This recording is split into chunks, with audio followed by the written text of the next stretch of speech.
आज Doubtnut app download करें। Doubtnut पर अपने सभी गणित, रसायन विज्ञान, भौतिक विज्ञान और जीव विज्ञान के डाउट्स का करो सफाया। बस प्रश्न की फोटो खींचो, एक ही प्रश्न को क्रॉप करो और तुरंत वीडियो सोल्यूशन पाओ। अभी डाउनलोड करें। हेलो स्टूडेंट्स, प्रश्न है चित्र में एक ब्लैक बॉक्स दो सिरों द्वारा एक जनित्र से जोड़ा गया है। बॉक्स में संभावित आर एल सी या इसका संयोग स्थित है जिसका मान तथा व्यवस्था ज्ञात नहीं है। बॉक्स के बाहर मापन से पता चलता है कि E बराबर 75 sine omega T volt, I बराबर 1.5 sine omega T plus 45 degree ampere, तब गलत कथन है। ऑप्शन ए है बॉक्स के अंदर एक संधारित्र अवश्य होगा। ऑप्शन बी है बॉक्स के अंदर एक प्रेरक कुंडली अवश्य है। ऑप्शन सी है बॉक्स के अंदर एक प्रतिरोध अवश्य है। ऑप्शन डी है शक्ति गुणांक 0.707 है। तो हमें यहाँ प्रश्न में विद्युत वाहक बल E बराबर क्या दिया गया है, यहाँ से यह दिया गया है E इक्वल टू दिया गया है 75 साइन ओमेगा टी। उसी प्रकार धारा I बराबर क्या दिया गया है, यहाँ से यह दिया गया है 1.5 साइन ओमेगा टी प्लस यह दिया गया है 45 डिग्री। ठीक है, यानी कि यहां से देखें तो धारा क्या है, वोल्टेज से 45 डिग्री अग्रगामी है। क्या है, धारा वोल्टेज से 45 डिग्री अग्रगामी है। मान लीजिए यह है धारा, तो यहां से ये हो जाएगा वोल्टेज कुछ इस प्रकार से। ठीक है, यह है हमारा वोल्टेज, मान लीजिए यह है E और यह है धारा हमारा। ठीक है, तो यहाँ से धारा क्या है, वोल्टेज से 45 डिग्री अग्रगामी है। तो हम जानते हैं कि धारा कब अग्रगामी होता है वोल्टेज से, या तो संधारित्र के केस में होता है। ठीक है, मान लीजिए किसी परिपथ में सिर्फ एक संधारित्र है, यानी कि एक शुद्ध संधारित्र वाला परिपथ है। ठीक है, तब इस केस में क्या होता है, इस केस में वोल्टेज और धारा के बीच में कलांतर 90 अंश का होता है। ठीक है, मान लीजिए यहाँ से ये हो जाएगा हमारा धारा, तो ये हो जाएगा हमारा वोल्टेज। ठीक है, इस केस में क्या होता है, धारा वोल्टेज से 90 डिग्री अग्रगामी होता है।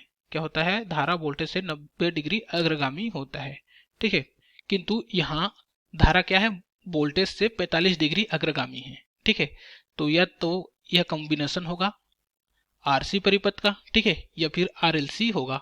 ठीक है, किंतु हम जानते हैं कि आरएलसी के कंडीशन में क्या होता है, आरएलसी परिपथ के कंडीशन में मान लीजिए ये लेते हैं आरएलसी परिपथ। ठीक है, तो आरएलसी परिपथ के कंडीशन में क्या होता है, हमारा जो वोल्टेज होता है वह धारा से अग्रगामी होता है। ठीक, तो आरएलसी परिपथ के लिए जो हमारा फेजर आरेख बनता है वो कुछ इस प्रकार का बनता है। यहाँ हमारा जो परिणामी वोल्टेज होता है V, वो क्या होता है, धारा से अग्रगामी होता है। ठीक है, यहाँ देखें तो क्या है, वोल्टेज धारा से अग्रगामी है, किंतु यहाँ हमें प्रश्न में बोला गया है कि क्या है, धारा वोल्टेज से अग्रगामी है। ठीक है, तो यहाँ से आरएलसी परिपथ तो नहीं होगा, उसी प्रकार यहाँ से सी परिपथ भी नहीं होगा। ठीक है, तो यहाँ से आरसी परिपथ के लिए चेक कर लेते हैं। ठीक है, आरसी परिपथ के लिए, तो आरसी परिपथ के केस में क्या होता है कि जो हमारा धारा होता है वो वोल्टेज से अग्रगामी होता है। तो यहाँ से आरसी परिपथ का फेजर आरेख बनाएं तो यह कुछ इस प्रकार का बनेगा। ठीक है, तो यहाँ से देखें तो ये क्या है, हमारा परिणामी वोल्टेज V है। ठीक है, क्या है, परिणामी वोल्टेज V है और यह है धारा। ठीक है, तो इस केस में देखें तो क्या है, धारा वोल्टेज से अग्रगामी है। ठीक है, तथा इनके बीच में जो कलांतर होता है, ठीक है, कलांतर होता है फाई, ये होता है 0 से 90 के बीच में होता है। ठीक है, कितना होता है, 0 से 90 डिग्री के बीच में होता है। तो यहाँ हमें प्रश्न में दिया गया है, ऑप्शन ए में है बॉक्स के अंदर एक संधारित्र अवश्य होगा। तो ऑप्शन ए तो सही है, क्योंकि बॉक्स के अंदर एक संधारित्र होगा, क्योंकि यहाँ से हमारा धारा क्या कर रहा है, लीड कर रहा है, यानी कि धारा अग्रगामी है। तो इतना तो कंफर्म है कि बॉक्स में एक संधारित्र होगा। ठीक है, ऑप्शन बी है बॉक्स के अंदर एक प्रेरक कुंडली अवश्य है। ठीक है, तो बॉक्स के अंदर अगर एक प्रेरक कुंडली होगा, ठीक है, तो मान लेते हैं कि एल परिपथ के केस में क्या होता है, एल परिपथ के केस में, ठीक है, एल परिपथ के केस में हमारा वोल्टेज क्या होता है, धारा से 90 डिग्री अग्रगामी होता है। मान लीजिए यह है वोल्टेज। ठीक है, तो यहां से यह हो जाएगा हमारा धारा। तो एल परिपथ के केस में क्या होता है कि वोल्टेज धारा से 90 डिग्री अग्रगामी होता है। उसी प्रकार आरएल परिपथ का केस देखें। ठीक है, तो आरएल परिपथ के केस में क्या होता है, इस केस में हमारा जो वोल्टेज होता है वो धारा से अग्रगामी होता है। तो आरएल परिपथ का फेजर आरेख कुछ इस प्रकार का बनता है। ठीक है, तो इस कंडीशन में क्या होता है कि हमारा परिणामी वोल्टेज क्या होता है, धारा से अग्रगामी होता है। ठीक है, तो यहाँ से आरएल परिपथ का केस भी नहीं होगा, क्योंकि यहाँ से धारा क्या है, प्रश्न में हमारा धारा लीड कर रहा है, यानी कि अग्रगामी है। ठीक है, उसी प्रकार एल परिपथ के केस में भी नहीं होगा। ठीक है, क्योंकि इसमें क्या होगा, वोल्टेज धारा से 90 डिग्री अग्रगामी होता है। ठीक है, तथा आरएलसी परिपथ के लिए पहले ही चेक कर चुके हैं। इस केस में भी क्या हो रहा है, हमारा परिणामी वोल्टेज धारा से क्या हो रहा है, अग्रगामी है। ठीक है, तो अब चेक करते हैं एलसी परिपथ के लिए। ठीक है, तो एलसी परिपथ के केस में भी क्या होता है, हमारा परिणामी वोल्टेज धारा से अग्रगामी होता है।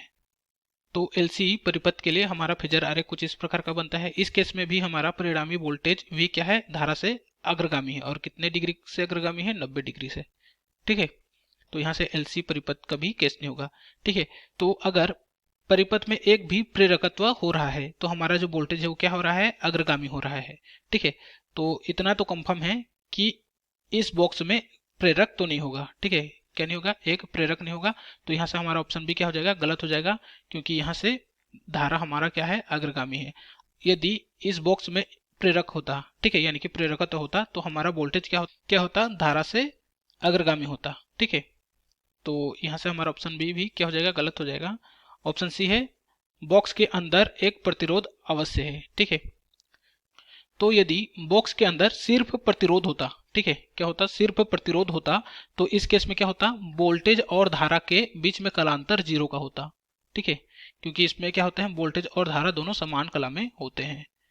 तो यदि बॉक्स में सिर्फ प्रतिरोध होता, ठीक है, तो वोल्टेज और धारा किसमें होते हैं, समान कला में होते हैं। किंतु यहाँ से क्या है, धारा क्या कर रहा है, वोल्टेज से अग्रगामी है। ठीक है, तो यहाँ से सिर्फ प्रतिरोध तो नहीं होगा। ठीक है, तो यहाँ से देखें तो आरसी परिपथ के केस में क्या हो रहा है, आरसी परिपथ के केस में हमारा जो धारा है, ठीक है, धारा क्या कर रहा है, वोल्टेज से अग्रगामी है। ठीक है, तो यहाँ से हम कह सकते हैं कि बॉक्स के अंदर एक प्रतिरोध होगा।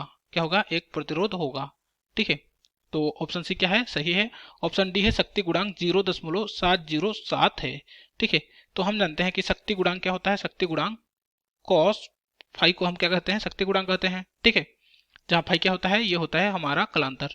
तो हमें बोला गया कि कॉस फाई कितना है, यह है 0.707। तो यहाँ से अगर फाई का वैल्यू निकालें तो यहाँ से हमारा फाई क्या होता है, वोल्टेज और धारा के बीच में कला का अंतर। तो यहाँ से फाई इक्वल टू कितना हो जाएगा, यहाँ से वोल्टेज का कला कितना है, यह है ओमेगा टी, माइनस क्या हो जाएगा, धारा का कला, तो हो जाएगा ओमेगा टी माइनस कितना हो जाएगा, 45 अंश। ठीक है, तो यहाँ से फाई इक्वल टू कितना हो जाएगा, यहाँ से हो जाएगा माइनस 45 अंश। ठीक है, तो यहाँ से हमारा शक्ति गुणांक कॉस कितना हो जाएगा, फाई का वैल्यू आया -45, तो हो जाएगा -45। ठीक है, इक्वल टू कितना हो जाएगा, यहाँ से हम जानते हैं कि cos minus theta equal to क्या होता है, ये होता है कॉस थीटा। ठीक है, तो यहाँ से कॉस -45 क्या हो जाएगा, ये हो जाएगा कॉस 45 इक्वल टू कितना हो जाएगा, ये हो जाएगा 1/√2। ठीक है, तो यहाँ से हमारा कॉस फाई का वैल्यू कितना गया, ये आ गया 1/√2, तथा हम जानते हैं कि 1/√2 का वैल्यू होता है, ये होता है 0.707। ठीक है, तो यहाँ से हमारा ऑप्शन डी भी क्या है, सत्य है। क्या है, सत्य है। ठीक है, तो यहाँ हमें प्रश्न में बोला गया था कि कौन सा कथन गलत है। ठीक है, तो यहाँ से हमारा कथन ए क्या है, सत्य है, कथन बी गलत है, और कथन सी सत्य है, और कथन डी भी सत्य है। तो हमारा आंसर हो जाएगा ऑप्शन बी। ठीक है, क्योंकि हमें बताना है कि कौन सा कथन गलत है। धन्यवाद। कक्षा 6 से 12वीं से लेकर नीट, IIT, JEE वो एडवांस के लेवल तक 1 करोड़ से ज्यादा छात्रों का भरोसा।